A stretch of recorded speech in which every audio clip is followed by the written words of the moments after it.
கர்த்தர் ஸ்தோத்திரம். வந்திருக்கும் அனைவரையும் மீண்டுமாக அன்புடனே நாங்கள் வாழ்த்தி வரவேற்கிறேன்.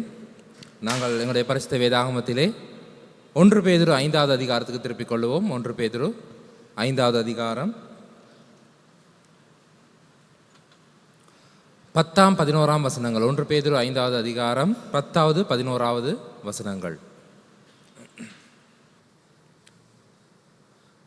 கிறிஸ்து இயேசுவுக்குள் நம்மை தமது நித்திய மகிமைக்கு அழைத்தவராக இருக்கிற சகல கிருபையும் பொருந்திய தேவன் தாமே கொஞ்ச காலம் பாடனுபவிக்கிற உங்களை சீர்படுத்தி ஸ்திரப்படுத்தி பலப்படுத்தி நிலைநிறுத்துவாராக. அவருக்கு மகிமையும் வல்லமையும் சதா காலங்களிலும் உண்டாயிருப்பதாக. ஆமேன். நாங்கள் கண்களை மூடி ஜெபம் பண்ணுவோம். தேவனே, இந்த நாளில் நீர் எங்களுடன் பேச இருக்கிற வார்த்தைகளை எங்கள் இருதயங்களில் நாங்கள் உணர்ந்து கொள்ள ஆண்டு எங்கள் இருதயங்களை திறக்கும்படியாக வேண்டிக் கொள்கிறோம். எனக்கு மரித்து வைத்து இன்றும் ஜீவித்து கொண்டிருக்கிற ஆண்டவர் இயேசு கிறிஸ்துவின் நாமத்தினாலே ஆமென்.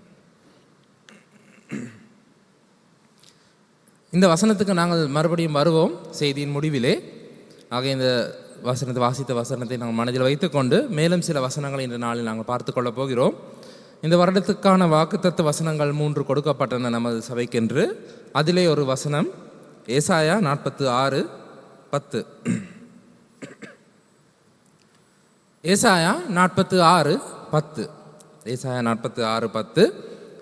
அந்தத்தில் உள்ளவைகளை ஆதி முதற்கொண்டும் இன்னும் செய்யப்படாதவைகளை பூர்வ காலம் முதற்கொண்டும் அறிவிக்கிறேன்.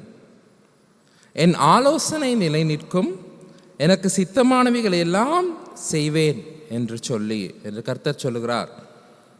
அது முதல் பாகம் சொல்லுகிறது, அந்தத்தில் உள்ளவைகளை ஆதி முதற்கொண்டும் இன்னும் செய்யப்படாதவைகளை பூர்வ காலம் முதற்கொண்டு அறிவிக்கிறேன். இது தேவனால் மட்டுமே செய்யக்கூடிய சாத்தியமான ஒன்று. எதிர்காலத்தை அறிந்தவர் தேவன் மட்டும்தான். மற்ற எல்லாருக்கும் கடந்த காலம் தெரியும், ஆனால் தேவனுக்கு மட்டும்தான் எதிர்காலம் தெரியும். ஆகவே அந்தத்தில் உள்ளவைகள், முடிவில் உள்ளவைகளை ஆதி முதற்கொண்டு ஆரம்பத்திலிருந்தே அவர் அறிவிக்கின்றார். இன்னும் செய்யப்படாதவைகளை பூர்வ காலம் முதற்கொண்டு அறிவிக்கிறவராய் இருக்கிறார்.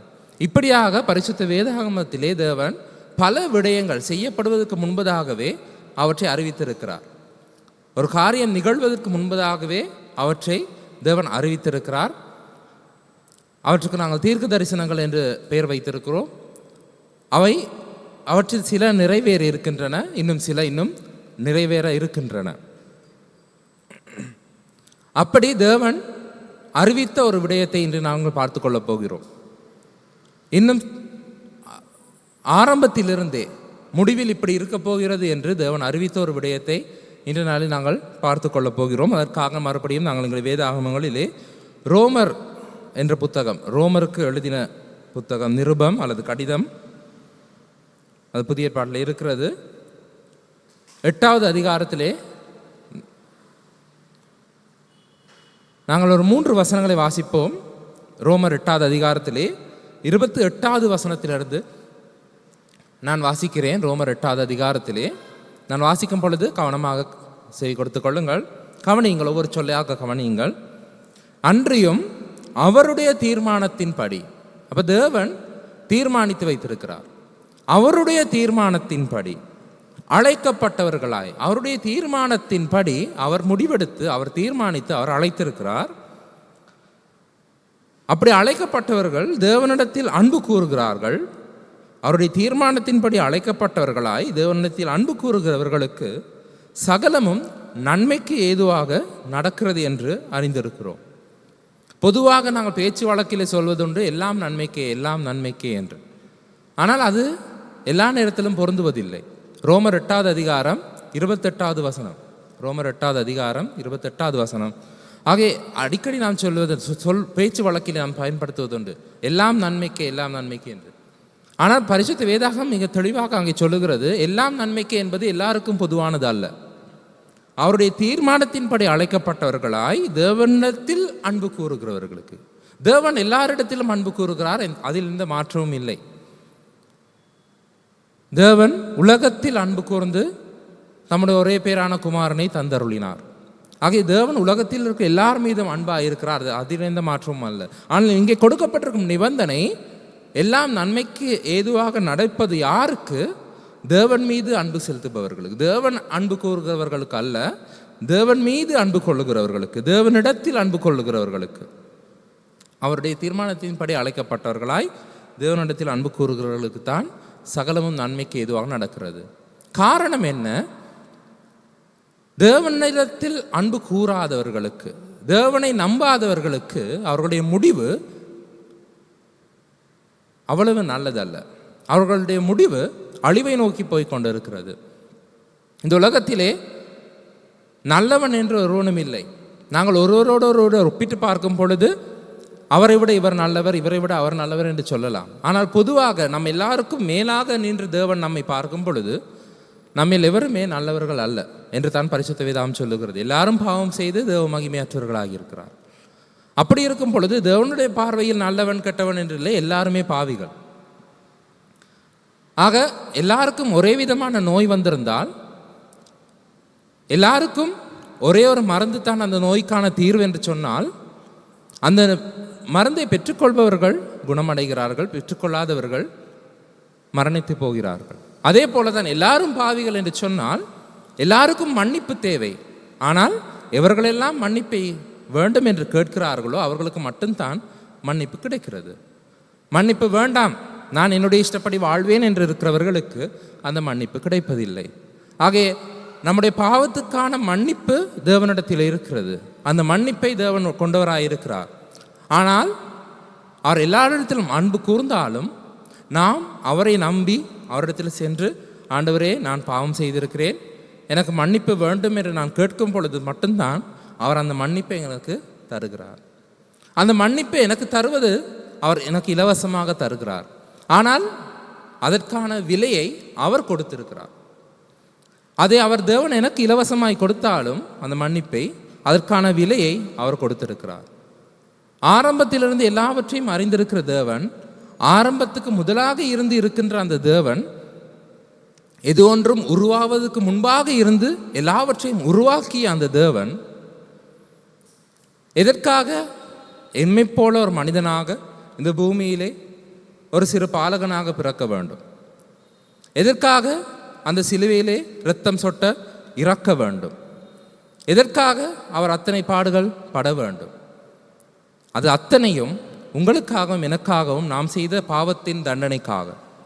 ஆக நமக்கு அந்த மன்னிப்பை கொடுப்பதற்காக தேவன் அந்த விலைக்கிரயத்தை கொடுக்க வேண்டியதாயிருந்தது. தேவன் வெறுமனே சரி நான் உன்னை மன்னித்து விடுகிறேன் போ என்று எந்த தண்டனையும் இல்லாமல் மன்னித்து விட்டால் தேவனில் எந்த நீதியும் இல்லை. தேவன் அநீதியுள்ளவராகின்றார்.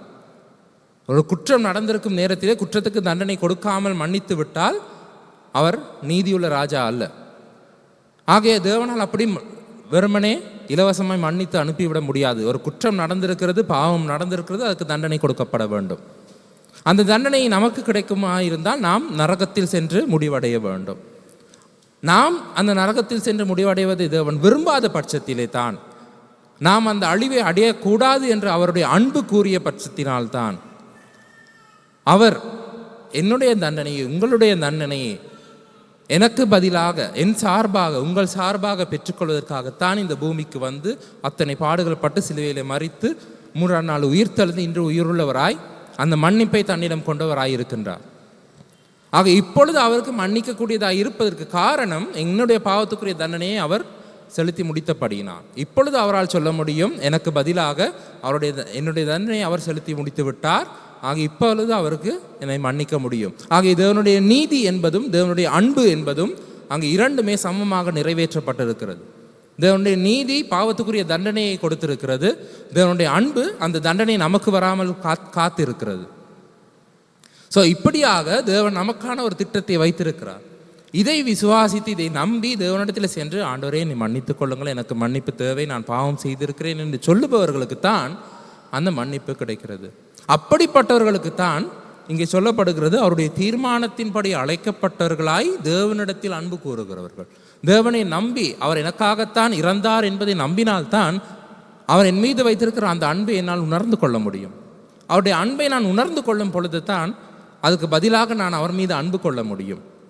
அப்படி நான் தேவன் மீது அன்பு கொள்ளும் பொழுது அவருடைய அந்த மன்னிப்பை அவர் எனக்கு தருகிறார். அப்படிப்பட்டவர்களுக்கு தான் முடிவு ஒளிமயமானதாக இருக்கிறது. அப்படி அந்த மன்னிப்பை பெற்றுக்கொள்ளாத யாவருக்கும் முடிவு இருண்டதாக இருக்கிறது. அவர்கள் அந்த மன்னிப்பை பெற்றுக்கொள்ளாத காரணத்தினாலே அவர்கள் யாவரும் அவர்களுக்குரிய தண்டனையை அவர்களே அனுபவிக்க வேண்டியதாகிறது. அவர்கள் நரகத்துக்கு போக வேண்டிய தேவை ஏற்படுகிறது. ஆகவே எல்லாருக்கும் எல்லாம் நன்மையாக முடிகிறது என்று, எல்லாம் நன்மைக்கே என்று நாம் சொல்லிவிட முடியாது. தேவனுடைய தீர்மானத்தின்படி அழைக்கப்பட்டவர்களாய் தேவனை நம்பி தேவனிடத்தில் அன்பு கூறுகிறவர்கள் மட்டுமே எல்லாம் நன்மைக்கு ஏதுவாக நடக்கிற, எல்லாம் நன்மையாக நடப்பதல்ல, எல்லாம் நன்மைக்கு ஏதுவாக கடைசியில் வந்து சேரும் பொழுது அது அவர்களுக்கு நன்மையாக முடிகிறது. தொடர்ந்து 29ஆம் வசனத்தை பாருங்கள். அவர் ஆரம்பத்திலிருந்து தீர்மானத்தின் விடயம் இதுதான். அந்தத்தில் உள்ளவைகளை ஆதி முதற்கொண்டு அறிவிக்கிறேன் என்று சொன்ன தேவன் இதைத்தான் தீர்மானித்திருக்கிறார். பாருங்கள் 29ஆம் வசனம். தம்முடைய குமாரன், அதாவது ஆண்டவராகிய இயேசு கிறிஸ்து, அநேக சகோதரருக்குள்ளே முதற்பேரானவராக இருக்கும் பொருட்டு தேவன் எவர்களை முன் அறிந்தாரோ, முன்னதாக சில பேரை அவர் அறிந்திருக்கிறார். உலகத்தை படைப்பதற்கு முன்பதாக பரிசுத்த வேதாகம் தெளிவாக சொல்லுகிறது, உலக தோற்றத்துக்கு முன்பதாக சிலரை தேவன் அறிந்திருக்கிறார். முன் அறிதல் என்றால் அதுதான், முன்னதாகவே அவர் அறிந்து வைத்திருக்கிறார். எவர்களை முன் அறிந்தாரோ அவர்களை தமது குமாரனுடைய சாயலுக்கு ஒப்பாயிருப்பதற்கு முன் குறித்திருக்கிறார். அவர்களை அவர் செலக்ட் பண்ணது, அவர்களை தெரிந்தெடுத்ததற்கு காரணம் இயேசு கிறிஸ்துடைய சாயலுக்கு ஒப்பாயிருப்பதற்கு. ஆகவே நமக்காக தேவன் ஒரு திட்டத்தை வைத்திருக்கிறார். உலகத்தை படைப்பதற்கு முன்பதாக இருந்து ஒரு திட்டத்தை வைத்திருக்கிறார். தேவன் எவர்களெல்லாம் அழைக்கிறாரோ, எவர்களெல்லாம் முன்னறிந்திருக்கிறாரோ, அவருடைய தீர்மானத்தின்படி அழைக்கப்பட்டவர்கள் யாவரும் அவருடைய குமாரன், அது இயேசு கிறிஸ்து சாயலுக்கு ஏற்ற விதமாய் மாற வேண்டும் என்பது அவருடைய தீர்மானமாயிருக்கிறது. 30ஆம் வசனம் பாருங்கள். எவர்களை முன் குறித்தாரோ அவர்களை அழைத்தும் இருக்கிறார். குறித்த நேரம் வரும் பொழுது, உலக தோற்றத்துக்கு முன்பதாக இவர்கள் என்னிடத்தில் வர வேண்டும் என்று முன்னறிந்திருந்த அந்த தேவன், இவர்கள் தேவனுடைய இயேசு கிறிஸ்துடைய சாயலுக்கு ஏற்றவர்களாய் மாற வேண்டும் என்று முன் குறித்து வைத்திருந்த அந்த தேவன், நமக்கான நேரம் வரும் பொழுது, நம்முடைய காலத்திலே நாம் பிறந்து நாம் சுயநினைவு அடையும் வயதை எட்டும் பொழுது, நமக்கு நினைவு திரும்பும் பொழுது, நமக்கான காலம் வரும் பொழுது அவர்களை அவர் அழைக்கிறார். எவர்களை முன்குறித்தாரோ அவர்களை அழைத்தும் இருக்கிறார். எவர்களை அழைத்தாரோ அவர்களை நீதிமான்களாக்கி இருக்கிறார். நான் முதலில் சொன்னேன், நாங்கள் எல்லாரும் பாவிகள் என்று சொல்லி, ஆனால் தேவன் எங்களை நீதிமான்களாக்கி இருக்கிறார். அப்படி என்று சொன்னால் நாங்கள் ஒருபோதும் பாவம் செய்யாதவர்கள் என்று தேவன் எங்களை கணக்கெடுக்கிறார். காரணம், அவர் நமக்கு கொடுக்கின்ற அந்த மன்னிப்பு. அவர் நமக்கு கொடுக்கிற அந்த மன்னிப்பின் காரணமாக, அவர் நமக்கு கொடுத்த மன்னிப்பு அவ்வளவு பெரிதானதாக இருக்கிறது. அதன் பிறகு நம்மை பார்க்கும் பொழுதெல்லாம் நாம் ஒருபோதும் பாவம் செய்யாதவர்களாகத்தான் தேவன் நம்மை கருதுகிறார். பொதுவாக நாம் யாரையாவது மன்னிப்போம் இருந்தால் பொதுவாக நாம் சொல்லுவது என்ன? நான் அவரை மன்னிச்சிட்டேன் ஆனால் மறக்க மாட்டேன். பொதுவாக நாம் சொல்லுவது அதுதான், நான் மன்னிச்சிட்டேன் ஆனால் மறக்க மாட்டேன். ஆனால் தேவன் அப்படி அல்ல. தேவன் மன்னித்தால் அவருடைய மன்னிப்பு எப்படிப்பட்டது என்று சொன்னால், அதற்கு பிறகு தேவன் நம்மை பார்க்கும் பொழுது நம்மை பார்ப்பது நாம் ஒருபோதும் பாவம் செய்யாதவர்கள் போலத்தான் தேவன் பார்க்கிறார். அதுதான் அந்த நீதிமான்களாக்கப்பட்டிருக்கிறார்கள் என்பதனுடைய அர்த்தம். நாம் இயேசு கிறிஸ்துவிடத்தில் வந்ததுக்கு பிறகும் கூட நாம் பாவம் செய்வதுண்டு. அந்த பாவத்தையும் அவர் மன்னிக்கின்றார். அதை குறித்து நான் தொடர்ந்து பிறகு பேசுகிறேன். நீதிமான்களாக்கியும் இருக்கிறார். எவர்களை நீதிமான்களாக்கி இருக்கிறாரோ அவர்களை மகிமைப்படுத்தியும் இருக்கிறார். அது எதிர்காலத்தில் நடக்கிற ஒரு செயல். மகிமைப்படுத்தப்படுவது எதிர்காலத்தில் நடக்கப் போவதொன்று. ஆனால் இங்கே ஒரு இலக்கண பிழை இருப்பது போல தோன்றுகிறது. ஒரு வலு, கால வலு இருக்கிறது. என்ன, மகிமைப்படுத்தியும் இருக்கிறார் என்று நிகழ்காலத்தில் எழுதப்பட்டிருக்கிறது.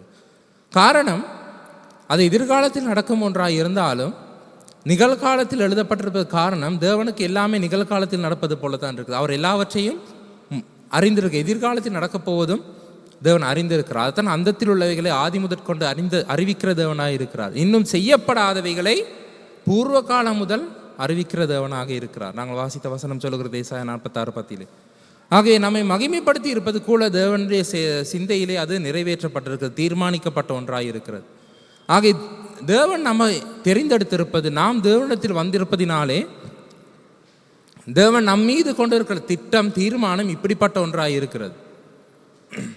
ஆக இது வெறுமனே ஒரு பொதுவாக கிறிஸ்தவர்கள் மீது வைக்கப்படும் குற்றச்சாட்டு, அவர்கள் மதம் மாற்றுகிறார்கள் என்பது.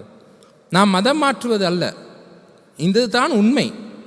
இந்த உண்மை இதிலே மட்டும்தான் சொல்லப்பட்டு இருக்கிறது. பரிசுத்த வேதாகமத்தில் மட்டும்தான் இந்த உண்மை சொல்லப்பட்டிருக்கிறது. ஆண்டவராகிய இயேசு கிறிஸ்து மட்டும்தான் இந்த உண்மையை சொல்லியிருக்கிறார். அவரால் மட்டும்தான் இதை செய்ய முடியும். ஆக இது ஒன்று தான் தீர்வு என்றால், இது ஒன்று தான் மருந்தென்றால், அதை நாம் மற்றவர்களுக்கு கொடுக்காமல் இருந்தால் நாம் சுயநலவாதிகளாக இருப்போம். நாம் மற்றவர்களுக்கு இதை கொடுக்காதிருந்தால் நாம் எல்லாரிலும் மிக மோசமான குணம் படைத்தவர்களாக இருப்போம். மற்றவர்கள் அழிவுக்கு போவதை பார்த்து நாம் சந்தோஷப்படுகிறவர்களாக இருப்போம். அப்படி செய்ய முடியாது. நமக்கு தேவனுடைய அன்பை பெற்ற நாம், அந்த அன்பு நமக்குள்ளே கிரியை செய்கிறது. ரோமர் புத்தகத்தில் சொல்லப்பட்டிருப்பது போல் 5வது அதிகாரத்தில் அந்த தேவனுடைய அன்பு நம்முடைய இருதயங்களில் ஊற்றப்பட்டிருக்கிறது. ஆகவே நான் பெற்ற அந்த இன்பம் வையகமும் பிற என்று சொல்லி தான் நாங்கள் தேவன் எங்களுக்கு கொடுத்த அந்த அன்பை, தேவன் நமக்கு கொடுத்திருக்கிற அந்த மன்னிப்பை, அதைத்தான் நாங்கள் மற்றவர்களுக்கு அறிவிக்கின்றோம். அப்படி அறிவிக்கும் பொழுது தான் தேவன் பூர்வத்திலே முன்னறிந்தவர்கள், முன்குறிக்கப்பட்டவர்கள் அழைக்கப்படுகிறார்கள். அதை ஒருவன் கேள்விப்படும் பொழுது தான் அதை அவன் ஏற்றுக்கொள்கிறான்.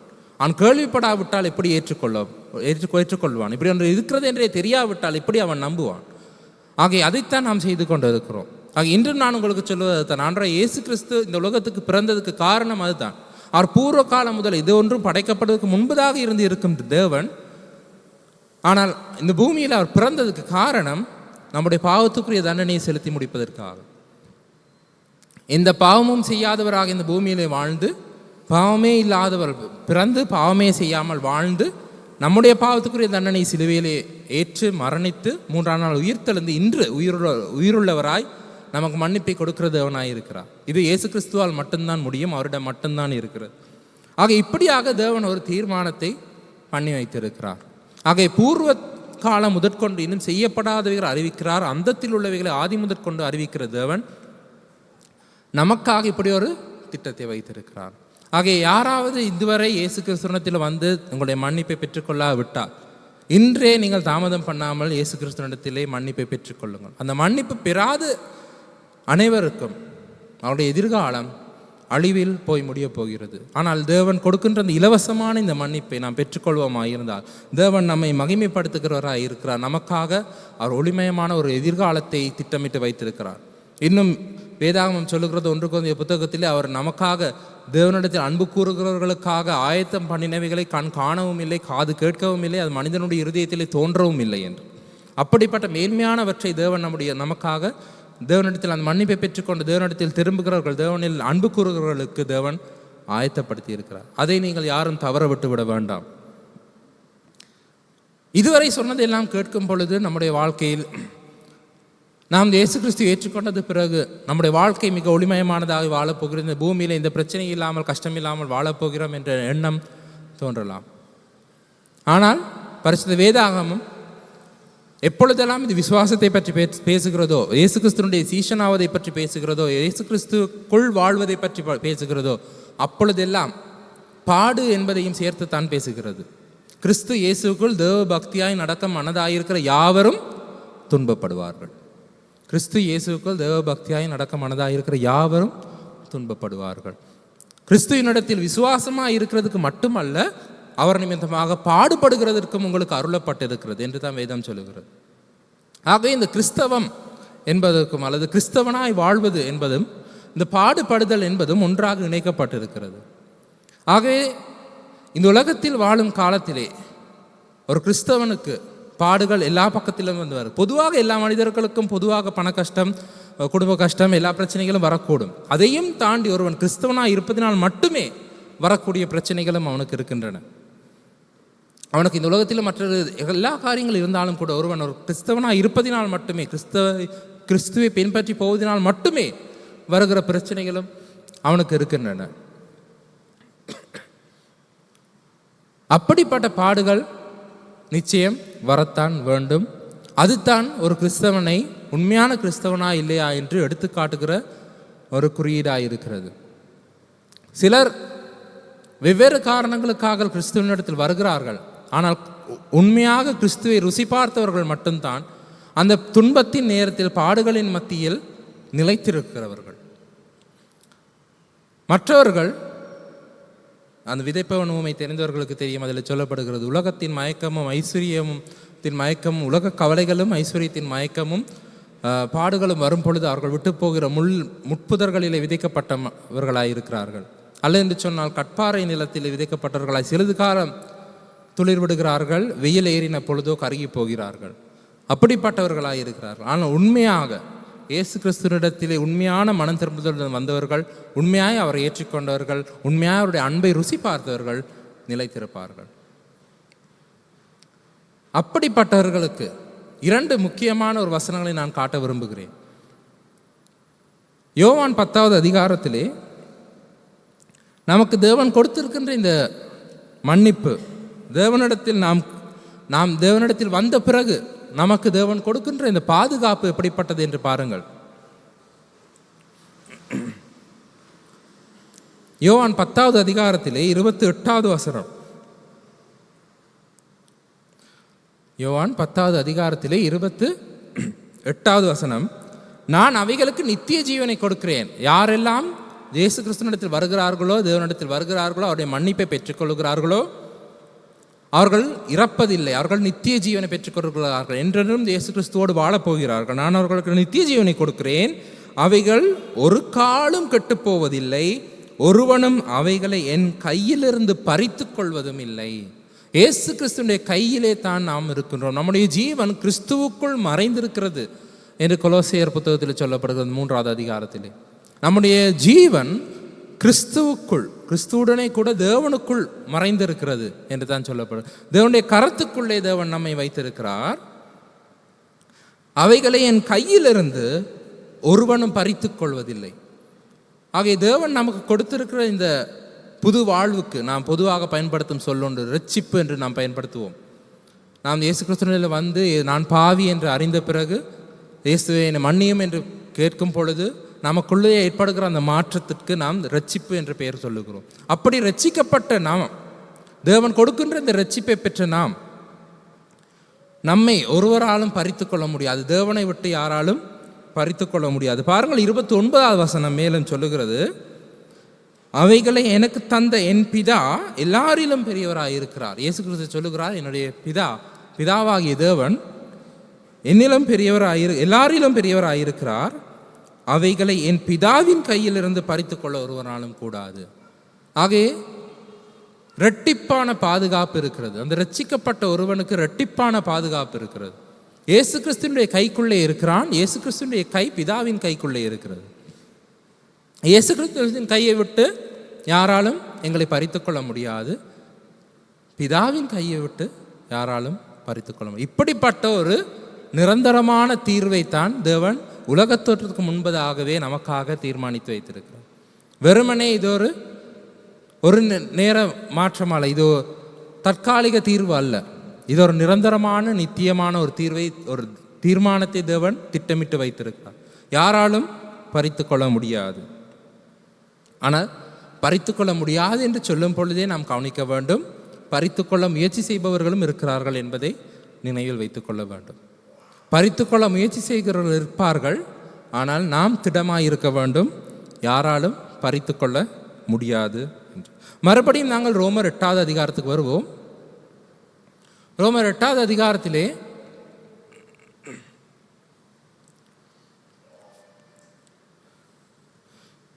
36வது வசனத்திலிருந்து நான் வாசிக்கிறேன். ரோமர் 8வது அதிகாரத்திலே 36வது வசனத்திலிருந்து நான் வாசிக்கிறேன்.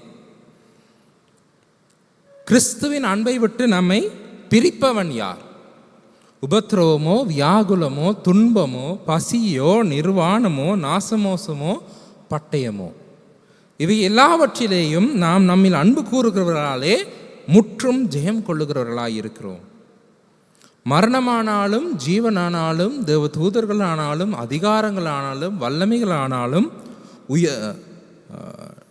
நிகழ்காரியங்களானாலும் வருங்காரியங்களானாலும் உயர்வானாலும் தாழ்வானாலும் வேறெந்த சிருஷ்டியானாலும் நம்முடைய கர்த்தராகிய கிறிஸ்து இயேசுவில் உள்ள தேவனுடைய அன்பை விட்டு நம்மை பிரிக்க மாட்டாது என்று நிச்சயித்திருக்கிறேன். ஆகவே பறிக்கவும் முடியாது, பிரிக்கவும் முடியாது. தேவனுடைய கையிலிருந்து நம்மை யாராலும் பறித்து கொள்ளவும் முடியாது. தேவனுடைய அன்பை விட்டு யாராலும் நம்மை பிரிக்கவும் முடியாது. அப்படிப்பட்ட ஒரு நிரந்தர பாதுகாப்பை தான் தேவன் நமக்கு கொடுத்திருக்கின்றார். இதை தேவன் எப்பொழுது தீர்மானித்தார்? உலகத்தை படைப்புக்கு முன்பதாக. அந்தத்தில் உள்ளவைகளை ஆதி முதற்கொண்டு அறிவிக்கிற தேவன், இன்னும் செய்யப்படாதவைகளை பூர்வ காலம் முதல் அறிவிக்கிற தேவன் நமக்காக இப்படிப்பட்ட ஒரு திட்டத்தை வைத்திருக்கிறார். ஆக இவ்வளவு பெரிதான இரட்சிப்பை தேவன் நமக்காக ஏற்படுத்தி இருக்கிறார். அதை நிறைவேற்றுவதற்காகத்தான் இயேசு கிறிஸ்து இந்த உலகத்துக்கு வந்தார். இது எல்லாவற்றுக்கும் முதல் படி நம்முடைய பாவம் மன்னிக்கப்பட வேண்டும், நம்முடைய பாவத்துக்குரிய தண்டனை செலுத்தப்பட வேண்டும். அதற்காகத்தான் இயேசு கிறிஸ்து இந்த உலகத்துக்கு வந்தார். எபிரேயர் புத்தகத்திலே 2வது அதிகாரம், எபிரேயர் புத்தகத்திலே 2வது அதிகாரம்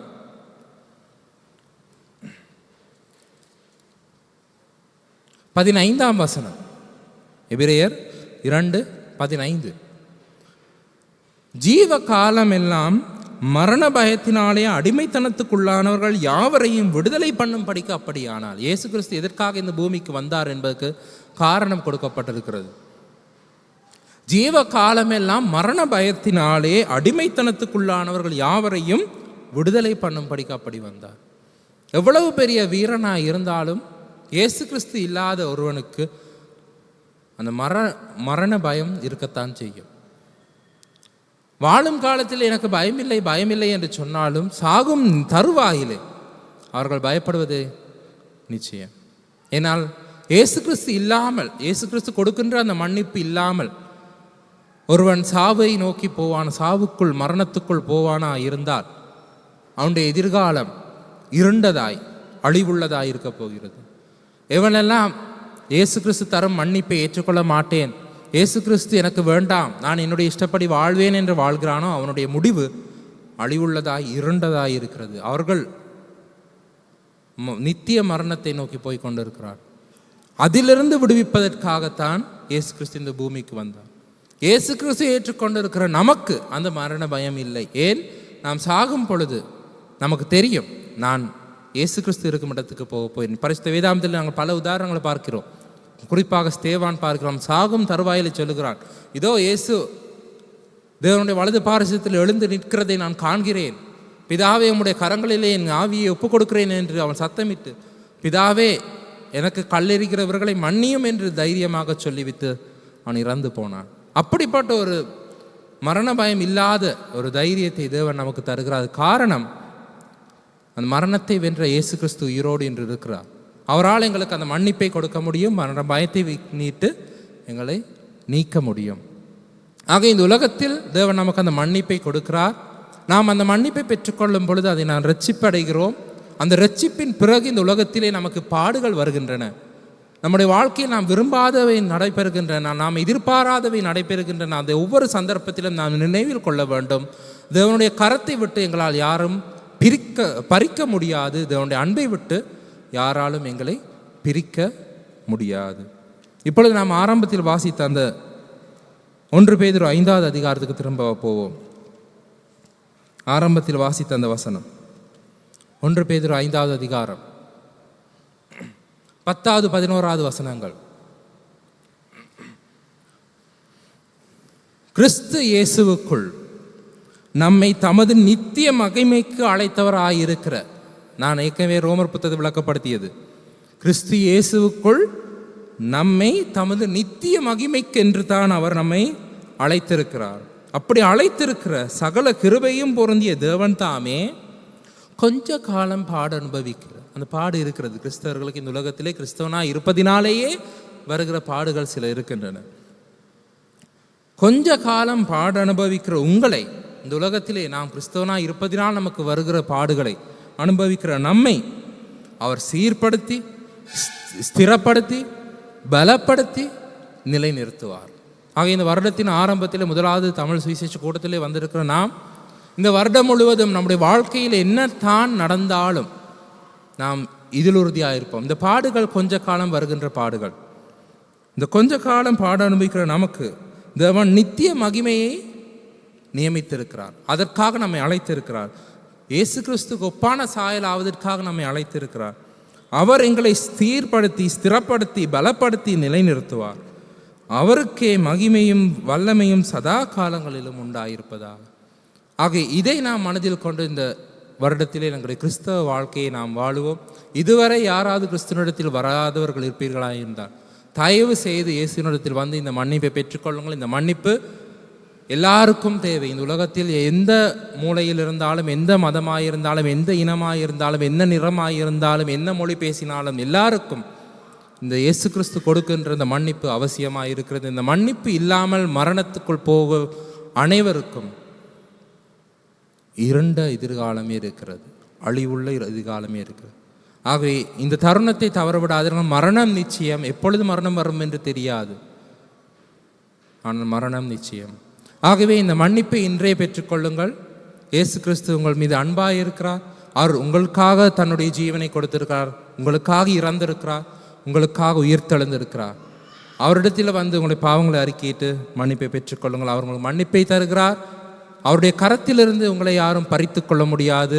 அவருடைய அன்பை விட்டு உங்களை யாரும் பிரிக்க முடியாது. நாங்கள் முழங்கால் படியிட்டு கண்களை மூடி ஜெபம் பண்ணுவோம்.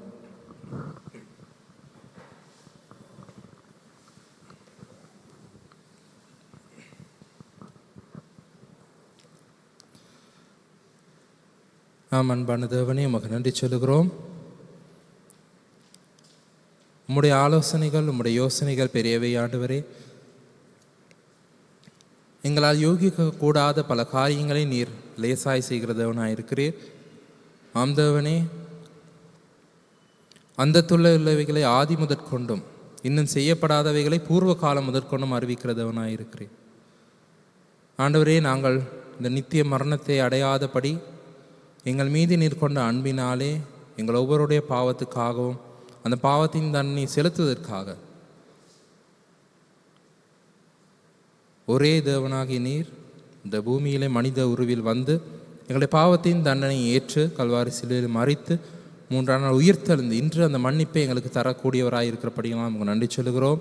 இங்கு வந்திருக்கும் யாராவது, இணைய வழியிலே கேட்டுக்கொண்டு இருக்கிற யாராவது இதுவரை ஆண்டவரே உம்மிடத்தில் இந்த மன்னிப்பை பெற்றுக்கொள்ளாதவர்கள் இருப்பார்களாக இருந்தால் தயவு செய்து ஆண்டவரே அவர்கள் இருதயத்தில் இலகுபடுத்தி ஆண்டவரே அவர்களுடைய பார்வை நிலையை உணர்ந்து உம்மிடத்தில் வந்து மன்னிப்பை பெற்றுக்கொள்ள உதவி செய்யுங்கள்.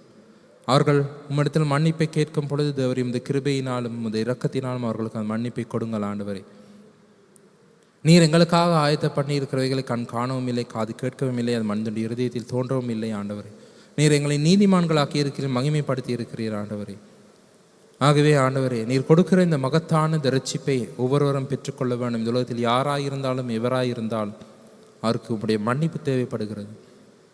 இந்த மன்னிப்பை இன்றே நீங்கள் கொடுக்கும்படியாக கேட்டுக்கொள்கிறோம். ஆண்டவரே, இந்த உலகத்தில் வாழும் காலத்தில் இந்த கொஞ்ச காலம் பாடுகள் நம்மை நோக்கி வந்தாலும் உம்முடைய கரத்தை விட்டு எங்களை யாரும் பறிக்கவும் முடியாது, உமது அன்பை விட்டு யாராலும் எங்களை பிரிக்கவும் முடியாது. இதை நாங்கள் உறுதியாய் நம்பி இது மனதில் தைரியம் கொண்டு உமக்கு தொடர்ந்து உண்மையுள்ளவர்களாக இந்த பூமியிலே உம்மை பின்பற்றுகிற கிறிஸ்தவர்களாய் வாழ ஆண்டவரே எங்களுக்கு உதவி செய்யும்படியாக வேண்டிக் கொள்ளுவோம். நீர் தாமே எங்களை சீர்படுத்தி ஸ்திரப்படுத்தி பலப்படுத்தி நிலைநிறுத்துகிறவராய் இருக்கிறீர். உமக்கே என்றென்றுக்கும் எல்லா வல்லமையும் கனமும் மகிமையும் செலுத்துகிறோம். எங்களுக்காக மரித்து உயிர்த்து இன்று ஜீவித்து கொண்டிருக்கிற வரப்போகிற ஆண்டவராக இயேசு கிறிஸ்துவின் நாமத்தினாலே ஆமென்.